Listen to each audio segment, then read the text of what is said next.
So guys, dito na tayo sa loob ng Big C.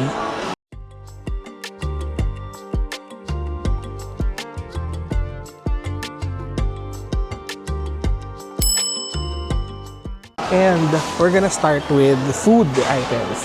So start tayo sa mga parang local snacks. Ito, alam nyo, masarap ng mga to. Maganda rin pa sa lubong kasi mura lang siya. 18 baht isa.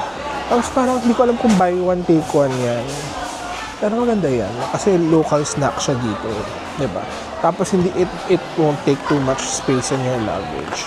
Ito mga candy na mga gawa sa fruits, durian flavored soft chewy candy, 55 baht. Chewy candy siya. Ito mangosteen, tapos coconut and mango, milk tea, coconut, durian, tapos may corn, ganun din, chewy candies din siya. 30 baht to. Guys, ito, very interesting, durian na blueberry, di ba? 55 baht yan. Medyo malaki lang siya, pero wala lang, very interesting kung gusto nyo mag-uwi ng kakaibang snack. Ito naman guys, medyo mahal, 479. Pero value pack na siyang malaking ganito. Salmon skin, crispy salmon skin. Pwede rin nyo rin tikman, pero hindi ko kasi bet yan. Pero marami available. Meron din dried mangoes. Thing din na yun. Medyo mahal, 590 baht. Ano ba? Pwede kayong mag-uwi ng ganyan. Ito mga mixed na dried fruits. 799. Ito.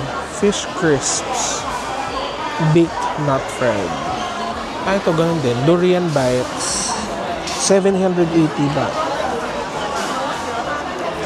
Pork floss. Nasa 660 baht. Pack na siya. Buy 5, get 1. Medyo malaki na yan. Ito guys, mga pork snacks. Crispy pork. Buy 4, get 1 free. 636 baht. Medyo mahal. Ito mga fish king. Guys, ito 15 baht lang. Salted egg siya na parang pansit. Natikman ko na to. Masarap to, in fairness. Mas mura lang siya. 15 baht. Pwede nyo isiksik na last minute sa mga luggage ninyo. Ito rin, cute. Pero ito medyo mahal siya. 99 baht. Coconut soup. Ito naman, pansit na pwede nyo i-replicate. Ito, tom kha soup, Thai green curry. Pero ito yung mga pansit pala, sorry. Pad Thai, tom yum, both curry noodle. All below 100 baht lahat yun. All below 100 baht. So ito mga curries, mga soups, ito mga pansit. Noodles pala, sorry.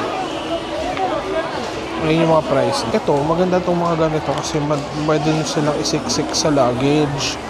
Tsaka hindi sila ganun kabigat. So, although meron rin ito sa Pilipinas, pero maganda rin itong pangpasaluban. Itong Snake brand, prickly heat cooling powder. Tsaka maraming variants dito. Tapos meron sila yung mga malalaki talaga. And din sila yung mga sprays.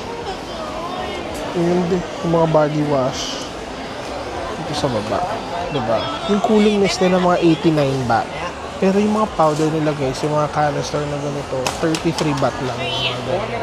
Ito naman guys, Thai milk tea, tea, royal milk tea.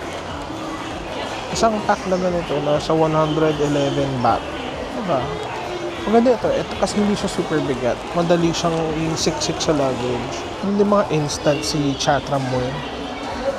Ayan o. Mga ganito nila. 60 baht yung mga ganyan.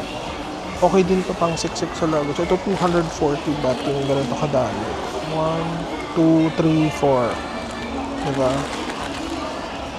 Tsaka iba-ibang iba-ibang variant. Guys, kung gusto nyo mag-uwi dito ng pansit, sobrang daming options. Ang problema lang, guys, swertihan yan.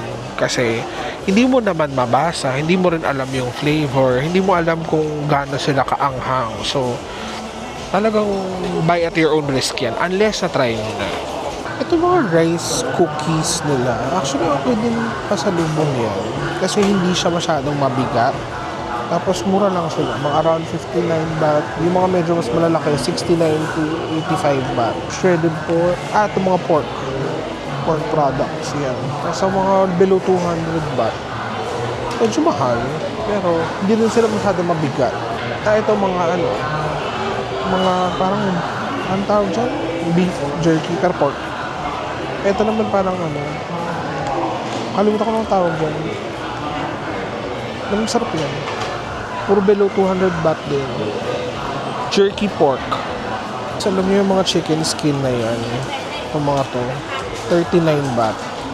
Actually, meron yan sa Pilipinas. Pero, sobrang sarap niyan. 39 baht. So, mga around 50 to 60 pesos.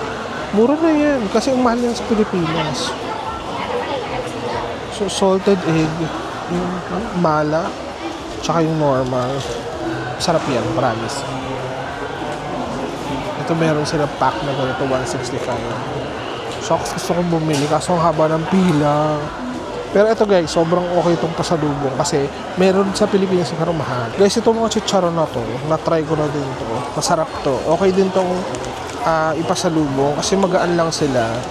Baka lang madurog sa luggage nyo kaya ingatan nyo lang ng konti. Mga 100 baht. Pero masarap yung mga yan. Meron din sila mga fish skin dun sa baba. Guys, very extensive din yung beauty section nila dito sa Big C. I'm just not sure if this is the best place to buy beauty. Kasi hindi ko alam kung cheapest dito. Pero madaming option dito. As in. Kung mamimili kayo ng mga food pasalubong, dito lang yun sa first floor. Sobrang dami yung options. And maraming options sa magaan lang, madaling siksik sa luggage. Careful lang kayo doon sa mga noodles kasi maraming mga noodles dito, instant noodles na sobrang anghang. So yun guys, puro mga damit na pala yung atake dito sa taas. And hindi na ako bibili naman ng damit, diba? Or at least not here. So, I guess that's it for yung mga recommendations ko for pasalubong dito sa Big C.